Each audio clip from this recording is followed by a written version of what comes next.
Embark on a visual and musical odyssey inspired by the epic saga, The Traveler Code. We will explore together crucial chapters from the journey of Vladyr and Soraya. After the defeat of the Nameless One and the restoration of peace in Rome and Egypt, Soraya and I feel it is time to resume our travels. The threat of darkness has not completely disappeared, and the echoes of the final battle have revealed new clues about the forces still hiding in the shadows.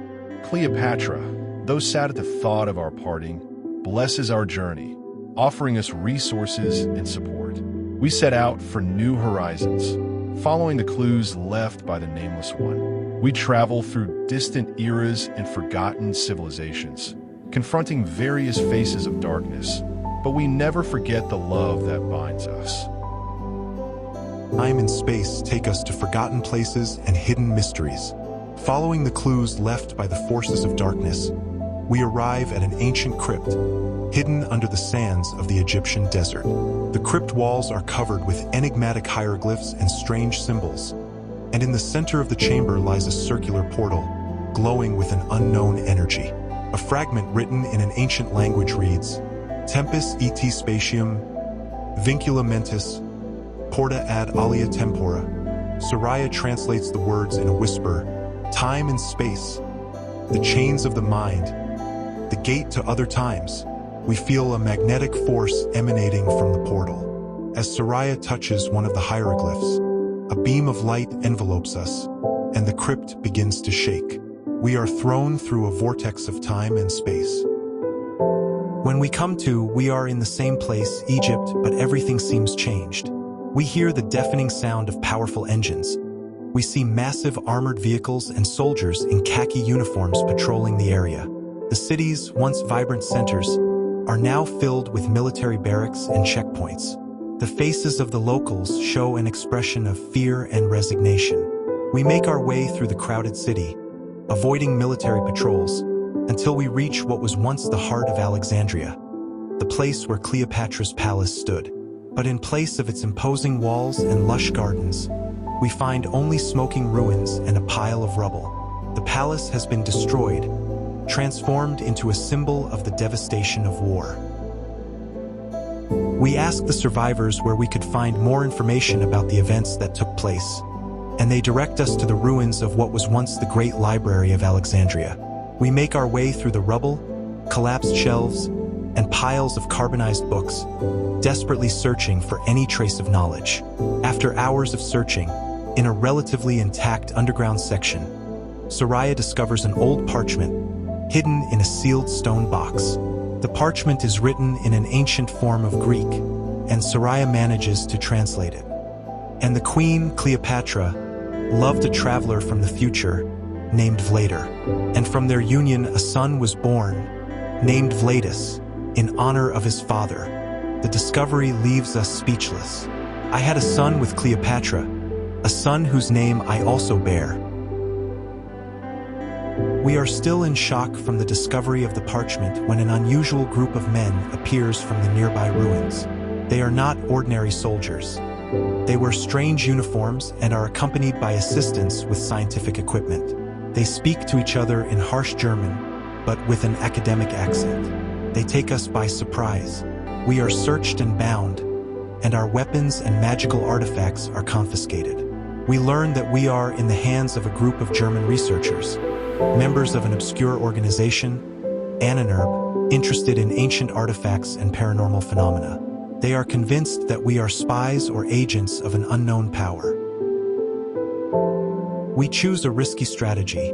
We will feign collaboration with the researchers, gaining their trust and infiltrating their inner circle to sabotage their plans.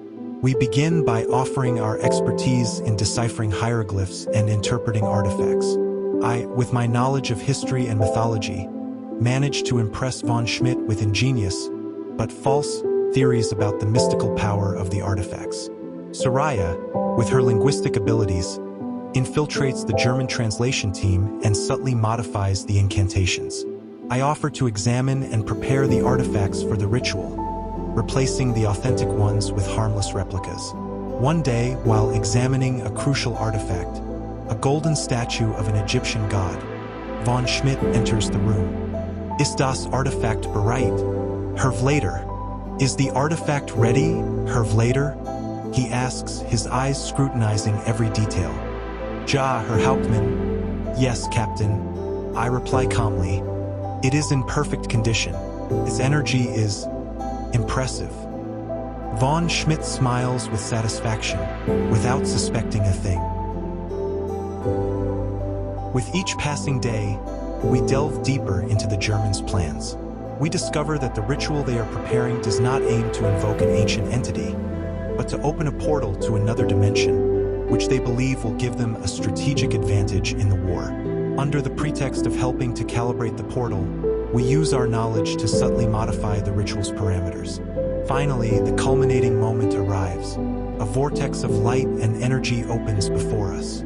But instead of revealing a fantastic dimension, the portal transports us to a completely unexpected place. We wake up in a sumptuous room, decorated with Nazi symbols and portraits. We realize that we are in the Berghof, Hitler's residence in the Alps. The atmosphere in the room is charged with suspicion. Hitler fixes us with a penetrating gaze. But how can I be sure you are telling the truth? How can I be sure you are not spies, sent by our enemies to deceive us? Herr Hitler, I reply, we are not spies. We are travelers, explorers of the unknown. He approaches. Then prove it to me. Show me something that demonstrates you are telling the truth. Show me something no one else can. I look him directly in the eye. I could predict the future for you, Herr Hitler, but I don't think you would like what you hear. The end? He repeats. Soraya interjects with a quiet but piercing voice. I see a war, Herr Hitler, a war that will devour the world, leaving behind only ashes and suffering. And I see the end. Purity brings with it isolation, stagnation, death. I say.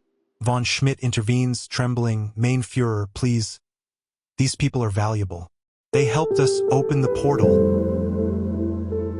Von Schmidt's intervention offers us a precious opportunity. We realize that the only way to convince Hitler is to offer him concrete proof. So, under the pretext of demonstrating the portal's functionality, we prepare to open a temporal gate. With quick and precise movements, we activate the devices, adjusting the frequencies to guide us toward Egypt. As the portal begins to materialize, creating a vortex of light and energy, I turn to Hitler. I look him directly in the eye and say, "We will return, Herr Hitler. We will bring you evidence from beyond your time. We hope that then you will understand." Without waiting for a response, I take Soraya's hand and we throw ourselves into the portal, disappearing in an instant from the astonished eyes of the Nazis.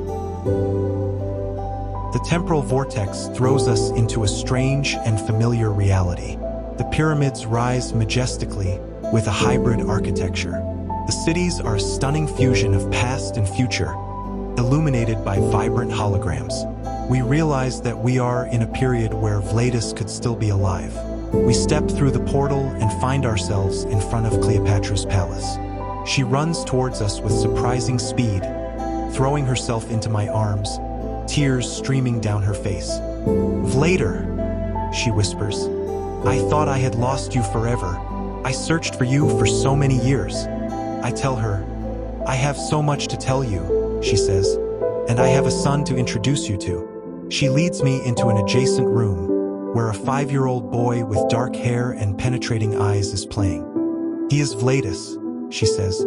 I bend down and take him in my arms, feeling a powerful bond form between us. "You are a strong boy, Vladyr. You will become a great leader." Cleopatra smiles, but with a shadow of concern. She explains her efforts to modernize the kingdom, but also about the dangers lurking on the horizon. I turn to Soraya, who has remained silent. "Soraya," I say, "I'm sorry I neglected you. The reunion with Cleopatra was overwhelming. But that doesn't mean I've forgotten you. Your loyalty and courage are priceless to me." I tell her about my relationship with Cleopatra and our son, Vladyr. Soraya listens carefully. "I understand," she says. Our mission is more important than personal feelings. But please don't leave me in the shadows again.